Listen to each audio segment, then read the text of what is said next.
का झटका लगा तेरे छूने से। वो एक्चुअली गाना था तो हमने उसी पे कोरिलेट कर दिया, क्योंकि लड़के आजकल ना गाना वाना बड़ा सुनते रहते हैं सब आजकल। हमारे लाइफ का सबसे अच्छा डिसीजन था कि हमने इंग्लिश मीडियम छोड़ के हिंदी मीडियम में आ गए। स्कूल में हम जब पढ़ रहे थे सरकारी स्कूल में, तो ऊपर से टूट के गिर गया था छत, थोड़ा सा तो फूट गया सर यहाँ पे मेरा। भाषा बाधा नहीं होनी चाहिए, खास करके एजुकेशन में। तो बचपन कैसा था? अपने गरीबी को उतने पास से देखा है कि लोग अपनी पत्नी को उतना पास से ना देखे। कोई भी गरीब से गरीब लड़का के लिए वो बड़े से बड़ी शिक्षा ग्रहण करने के लिए सपना देख सकता है और उसका सपना पूरा होगा। किसी एजुकेशन कंपनी ने कहा कि आप हमारे साथ आ जाओ नौकरी, और इनको जॉब ऑफर मिला यू कैन से एक तरह से, एंड वो जॉब ऑफर था 107 करोड़ रुपए का। स्टूडेंट का प्यार होता है वो कभी नहीं खरीद सकते हैं। जिस दिन मेरे इंस्टीट्यूट पे बम चला था, पुलिस बाद में आई थी, अगल बगल जितने लॉज थे, जब लड़कों को पता चला था तो पूरे लड़के छाप लिए थे उसको।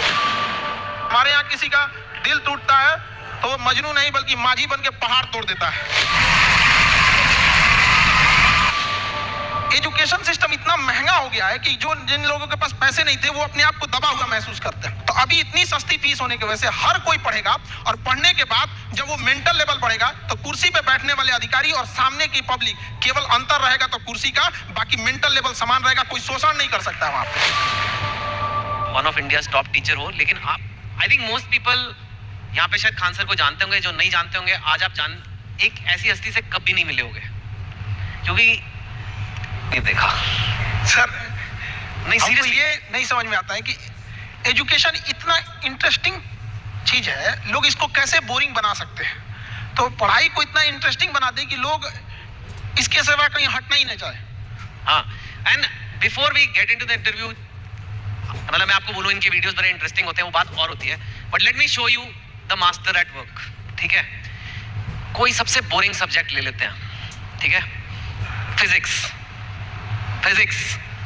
उसमें कोई टॉपिक मैं याद कर रहा हूं अपने आईआईटी के दिन, इलेक्ट्रिक करंट। अगर किसी को समझाना है बच्चे को करंट क्या होता है, कैसे होता है, वोल्टेज वगैरह, 3-4 मिनट में अगर समझाना है, तो अगर मैं आपको बोलूं इलेक्ट्रिक करंट का चैप्टर पढ़ना है, बोलोगे my God such a boring text book. अब हम खान सर को कहते हैं इलेक्ट्रिक करंट। तो हम लोग के पास जब लड़के आते हैं इलेक्ट्रिक करंट के लिए, तो उसको क्या समझाएगा आदमी कि एक इलेक्ट्रॉन एक छोटा सा पार्टिकल होता है, वो कितनी ज्यादा आ रहा है, कितना ज्यादा आ रहा है, वो संख्या में दिख रहा है, कितनी भीड़ आ रही है, वो भीड़ उसके लिए एम्पियर हो गई, कितनी भीड़ आ रही है, और किस प्रेशर से भीड़ आ रही है वो उसके लिए वोल्टेज हो गया। अगर 220 वोल्ट है तो उसका प्रेशर अलग, 440 है तो उसका प्रेशर अलग। तो जहां भी हम लोग भीड़ से निकलते हैं तो क्या चीज होती है, दो ही चीजें होती हैं, भीड़ कितनी है और किस स्पीड से निकल रही है। तो जितनी ज्यादा में भीड़ है वो उसका एम्पियर हो गया, जिस प्रेशर से निकल रही है वो उसके लिए वोल्टेज हो गया, जितना ज्यादा होगा वो। तो इससे क्या होता है ना कि लड़के को पहले समझ में आता है कि नहीं वो रिलेट कहाँ करना है, फिर धीरे धीरे तो वो चीजें उसको एग्जाम तक तो पहुंच ही जाएगा, लेकिन उसको अपने पास हौसला ना खो दे शुरुआत में ही, इसलिए उसके एक फ्रेंड की तरफ बताना जरूरी होता है। ठीक है, यू सॉ और मैंने तो वो वीडियो देखा है आपका इलेक्ट्रिक करंट का, उसमें तो अभी तो आप फिर भी उसमें और भी है कि 440 वॉट का झटका लगा तेरे छूने से।